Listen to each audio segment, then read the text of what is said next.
बढ़ते हैं पश्चिम बंगाल का। पश्चिम बंगाल की आसनसोल सीट से प्रत्याशी बनाए गए उम्मीदवार पवन सिंह के चुनाव न लड़ने के ऐलान से सियासी हलचल अब तेज हो गई। पवन सिंह ने उम्मीदवारों की लिस्ट जारी होने के एक दिन बाद यानी रविवार को ट्वीट कर आसनसोल से चुनाव न लड़ने का ऐलान कर दिया था। तृणमूल कांग्रेस ने पवन सिंह मामले में बीजेपी पर निशाना साधा है।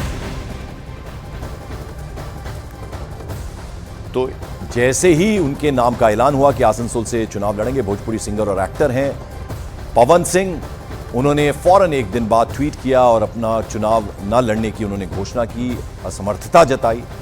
और अब आनन फानन में जो है उन्हें दिल्ली बुलाया गया है। दिल्ली आएंगे वो और बीजेपी के तमाम नेताओं से मिलने का उनका प्रोग्राम है। तो आसनसोल सीट पर पवन सिंह के सामने तृणमूल कांग्रेस प्रत्याशी शत्रुघ्न सिन्हा चुनाव मैदान में है। पवन सिंह के ऐलान के बाद शत्रुघ्न सिन्हा ने क्या बड़ा बयान दिया, जरा वो आप सुनिए।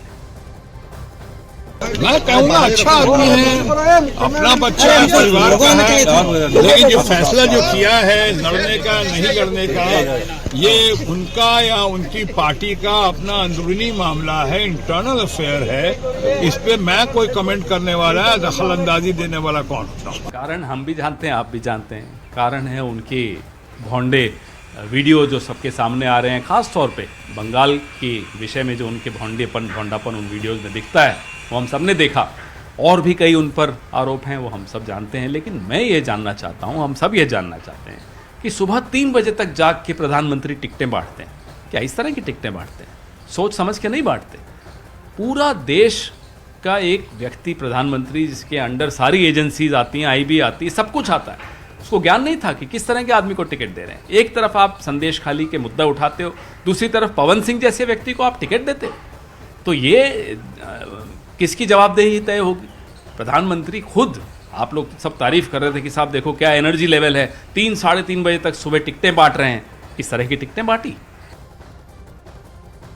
तो शत्रुघ्न सिन्हा को आपने सुना, एक्टिंग करते हैं और एक्टर कम्युनिटी है, तो इसलिए वो कहीं ना कहीं खुलकर नहीं बोले। उन्होंने कहा मेरा भाई है। लेकिन पवन खेड़ा को आपने सुना, कांग्रेस पूरी तरह से हमलावर नजर आई। लोकसभा चुनाव 2024 के लिए जारी बीजेपी की पहली लिस्ट में भोजपुरी गायक और एक्टर पवन सिंह ने पश्चिम बंगाल के आसनसोल से उन्हें टिकट दिया गया था, जिसके ठीक एक दिन बाद यानी रविवार को पवन सिंह ने आसनसोल से चुनाव लड़ने से इनकार कर दिया। उन्होंने इसकी इन्फॉर्मेशन एक ट्वीट करके दी, जिसमें उन्होंने लिखा, भारतीय जनता पार्टी के शीर्ष नेतृत्व को दिल से आभार प्रकट करता हूं। पार्टी ने मुझ पर विश्वास जताया, आसनसोल का उम्मीदवार घोषित किया, लेकिन किसी कारणवश मैं आसनसोल से चुनाव नहीं लड़ पाऊंगा। ये ट्वीट किया है पवन सिंह ने। और पवन सिंह के चुनाव लड़ने से इनकार करने के बाद बीजेपी के विरोधियों को बैठे बिठाए मौका मिल गया है। पवन सिंह भाजपा के प्रार्थी होंगे आसनसोल से, ऐसा कल घोषणा हुआ। कल भाजपा द्वारा बंगाल को अपमानित करना, बंगाल की महिलाओं को गलत तरीके से उनको दिखाना, उनके सिनेमा में या उनके वो गायक भी हैं, अभिनेता भी हैं, जिस तरीके से बंगाल नारी को दिखाया गया, दर्शाया गया, बंगाल नारी का यह अपमान, बंगाल की जनता इसके विरुद्ध लड़ेगी। और एक गर्जन हुई सामने, तो 10 तारीख को गौनो गर्जन है, ये गर्जन यहाँ भी हुई कि इस तरीके के प्रार्थी बीजेपी ने नाम दिया है।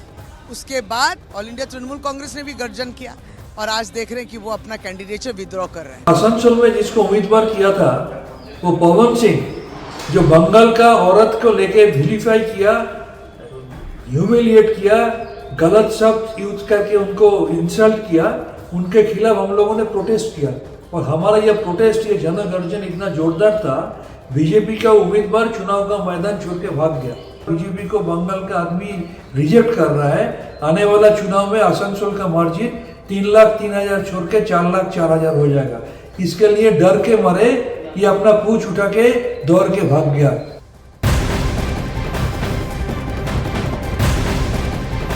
बेंगलोर ब्लास्ट से जुड़ी हुई बड़ी खबर आ रही है। कैफे में हुए ब्लास्ट के आतंकी संगठन से जुड़ने के संकेत मिल रहे हैं। सूत्रों के मुताबिक आतंकी संगठन अल उम्मा से जुड़े लोगों ने इस वारदात को, इस ब्लास्ट को अंजाम दिया। सूत्रों के मुताबिक अल उम्मा आतंकियों के पैटर्न से मिलता जुलता है।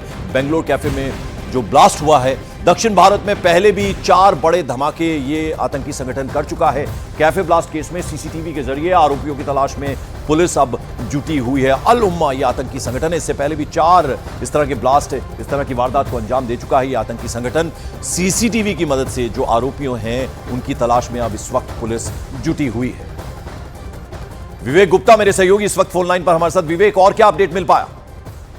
पंकज, देखिए, इस पूरे मामले में बेंगलोर पुलिस जांच कर रही है और बेंगलोर पुलिस को शक है कि इस जो आईडी ब्लास्ट हुआ था बेंगलोर के फेमस रामेश्वरम कैफे में, उसमें अल उमा जो बेस मूवमेंट साउथ इंडिया में चलता है उसके लोग शामिल हो सकते हैं, क्योंकि जो मॉडस ऑपरेंडी इस धमाके में यूज की गई है वही मॉडस ऑपरेंडी अल उमा के लोग यूज करते हैं। जनरली ये जो आरोपी होते हैं वो कोई भी अपने प्राइवेट व्हीकल, कार और टैक्सी को ट्रैवल के लिए यूज नहीं करते, बल्कि पब्लिक ट्रांसपोर्ट को वो हमेशा यूज करते हैं। ताकि पुलिस जब जांच करती है विवेक, तो पैटर्न देखा जाता है। तो ये जो अल उमा है, इस आतंकी संगठन के बारे में और क्या इंफॉर्मेशन है? 4 पहले भी इस तरह की वारदात को अंजाम दे चुका है।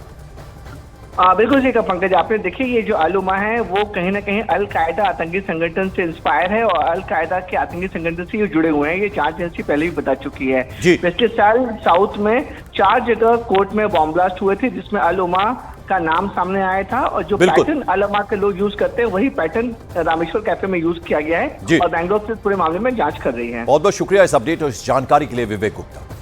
तो जांच में जुटी बेंगलुरु पुलिस ने यह आशंका जताई है कि रामेश्वरम कैफे में हुआ ब्लास्ट, इसके पीछे आतंकी संगठन अल उमा का हाथ हो सकता है, क्योंकि कैफे में जिस तरह ब्लास्ट किया गया उसका पैटर्न दक्षिण भारत में पहले भी ब्लास्ट कर चुके आतंकी संगठन अल उमा से मिलता जुलता है। और जो सूत्रों के मुताबिक इंफॉर्मेशन मिल रही है, अल उमा संगठन से जुड़े आतंकी वारदात के वक्त सिर पर टोपी पहनते हैं और चेहरे को पहचान छिपाने के लिए ढक कर रखते हैं।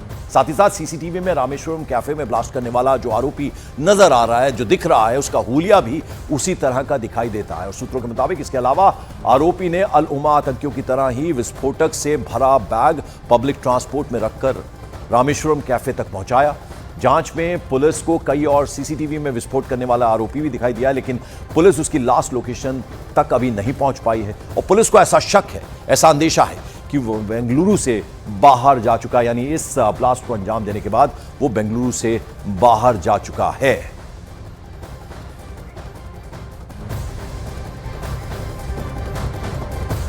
और मॉर्निंग प्राइम में वक्त एक छोटे से ब्रेक का है, लेकिन ब्रेक के बाद मॉर्निंग प्राइम में हमारे साथ जुड़ेंगे वरिष्ठ पत्रकार हर्षवर्धन त्रिपाठी, जो हमें बताएंगे लालू प्रसाद यादव के मोदी पर दिए गए बयान की इनसाइड स्टोरी और मोदी के दौरों की पूरी कहानी।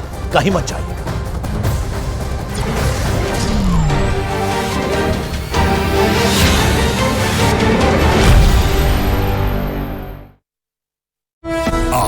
हजार करोड़ रुपए की परियोजनाओं की सौगात जो है वो जनता को देने वाले हैं।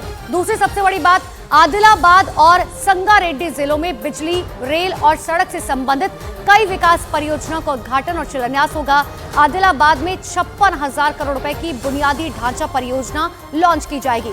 संगारेड्डी में 6,800 करोड़ रुपए की परियोजनाएं लॉन्च की जाएंगी। तेलंगाना के पेद्दापल्ली में एनटीपीसी की 800 मेगावाट की तेलंगाना सुपर थर्मल पावर परियोजना राष्ट्र को समर्पित करेंगे। पीएम नव विद्युतीकृत अब्बारी आदिलाबाद रेल लाइन भी राष्ट्र को समर्पित करेंगे। पीएम तेलंगाना को महाराष्ट्र और छत्तीसगढ़ से जोड़ने वाली 2 प्रमुख राष्ट्रीय राजमार्ग परियोजना की आधारशिला रखेंगे।